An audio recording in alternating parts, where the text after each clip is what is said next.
And Yep, again, can you let see me it? introduce you a little bit. Nick Trudgen is the co-founder and CMO of Space Chain, and also he's in charge of Space Chain UK and Space Chain UAE. Yeah, go ahead. Yeah, thank you, Hong. So it's 3 a.m. here in Europe, so it's quite late. So I'll try and do my best to do a good presentation.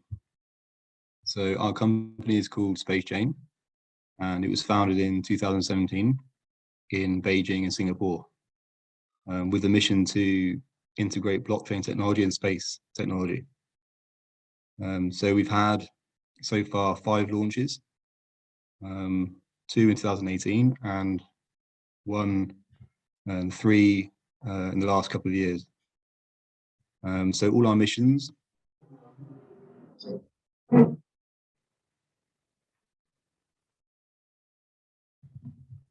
Sorry, can you hear me? Yeah. Yeah, so we It, did a launch of the ISS in 2020, which holds a space wallet for cryptocurrency transactions. And the idea is to try and integrate blockchain technology and space technology. Our team is made up of me as a CEO and UK director and UAE director, and also Jeff Garzik, who is the CTO and a key person in the development. We also have some very strong advisors, including Tim Draper, who was actually the first investor in Space Chain, and he was one of the main investors in SpaceX and Tesla.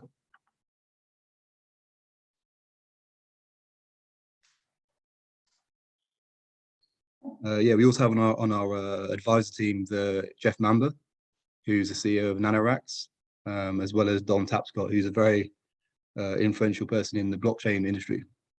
We have offices in the UK, USA, Europe, China, and Singapore. I manage the UK office and the UAE office, which was just set up recently in Abu Dhabi. And so our overall mission is to explore how to use blockchain in the space industry.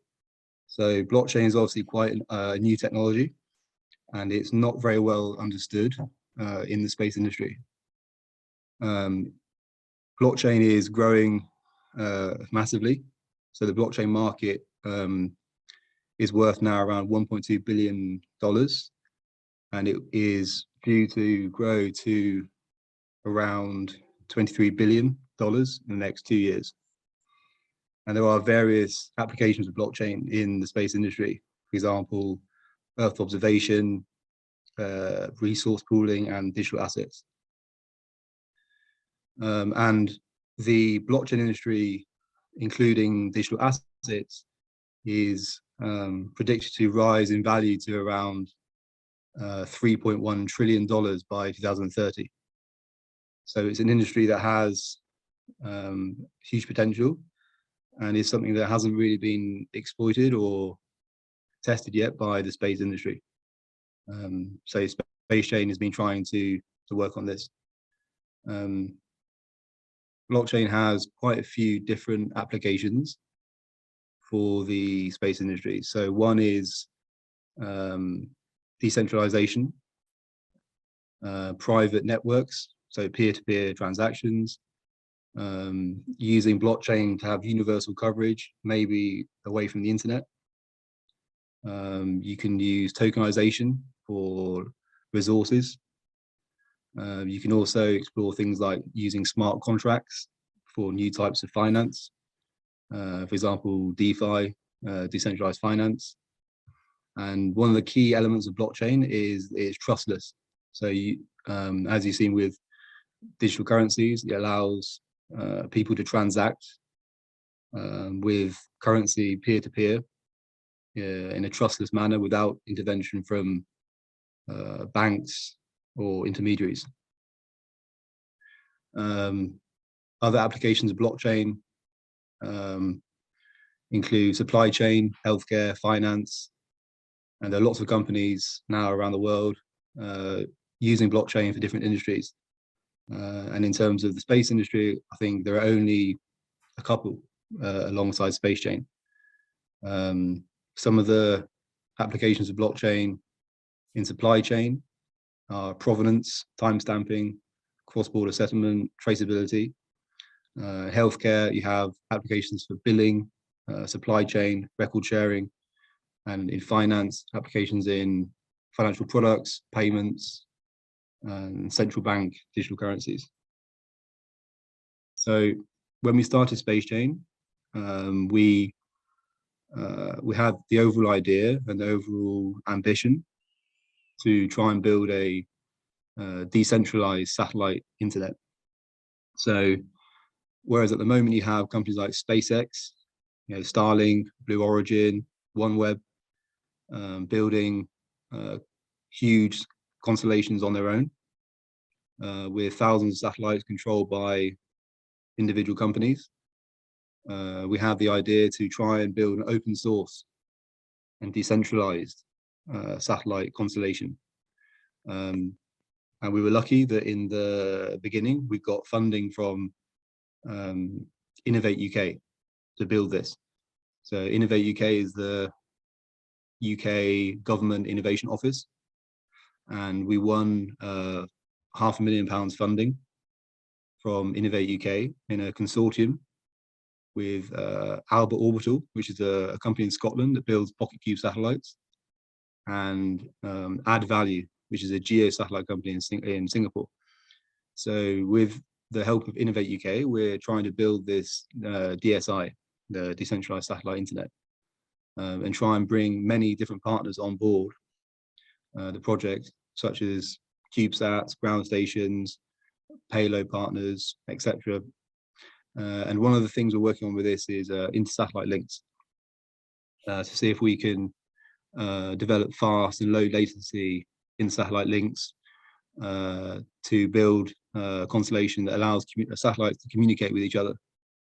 And one of the benefits of the blockchain is that as it's a trustless system, it could potentially allow satellites from different countries and different companies to share information with each other without trusting each other, which could be useful for building international collaboration in the space industry. Another purpose or objective with the DSI is to allow direct-to-satellite tasking. So we hope to set up a system that allows users to access an app on their smartphone and then directly task peer-to-peer a satellite, so they can utilize and download things like Earth observation images or other satellite information. So hopefully we can use this technology to make the space market more open and easy to navigate for potential users of the space industry. And yeah, that's one of our projects. The second main project we have at Space Chain is called the Space Wallet. So this is actually funded by European Space Agency. So we got funding, I think last year, for the ESA Kickstart to build the Space Wallet. And we're now moving on to the ESA demonstration program. So the idea here is to use a digital wallet on a satellite to help improve security for the digital asset industry. So as mentioned before, the digital asset industry is now worth, I think it's worth about £600 billion at today's market value. And security is a big problem for many digital wallets, exchanges, digital banks. So we've developed the Space Chain wallet with the 5 satellite payloads before, that allows users to store one of their private keys on the satellite. So when you have the digital asset transactions, you have a private key, and we use the satellite to store one of them on the satellite. And then the latency to the ground station actually helps, because it allows users and exchanges and banks to verify who owns the private key and to increase security. And we actually have now some clients and some customers in place. So we have some digital banks in Singapore as customers, and that's one of our main projects. So it's a multi-signature wallet that allows users to store a private key on the satellite. And now, finally, this is probably the most interesting project that we have related to space resources. So it's called e-commerce platform for micro geoservices. So this is actually a project that is being worked on now with Space Chain and Deimos in the UK, and it's being funded by European Space Agency. And the idea here was actually the idea arose because I had many conversations with space companies over the last few years about how to use blockchain, and one of the problems that space companies face, especially EO companies, was how to verify EO data images from the moment they're taken on the satellite to the moment they go across the supply chain, and how you can make sure that the satellite image hasn't been edited or hasn't been tampered with, and how to also make these EO images open to the market and more useful for companies. So this project with ESA is to basically build an e-commerce platform for EO data. So Deimos are providing the satellite images, and Space Chain's building a payment system using blockchain, and users can access the EO data sets via smart contracts from an app. So this is still quite early stage. This project was initiated about 6 months ago, and we're now talking to ESA and Deimos about actually transitioning this project into an exchange. So it started as a EO data platform, and the idea now is to actually turn this into a space resources exchange using the same principles of smart contracts, transparency, and access to satellite data on an e-commerce platform. So something like Amazon, for example. So the idea with this is to, as I mentioned, build a space exchange using the tokenization, smart contracts. It will probably be based on Ethereum or potentially Solana. And we've got the plan in place now to do this. And so I'll now talk a little bit about the details on how to build the exchange and some of the problems that the current commodity industry faces, and how we can maybe solve that with an exchange. So I know there are many mining companies and space companies now doing missions to try and harness space resources, and the technology is developing.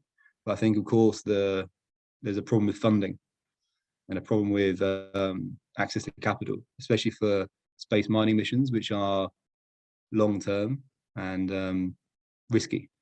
So the idea of the exchange is to allow companies to access financial instruments, for example, derivatives, securities, futures contracts. So the same types of financial instruments that are used on traditional commodity exchanges should be available for space companies.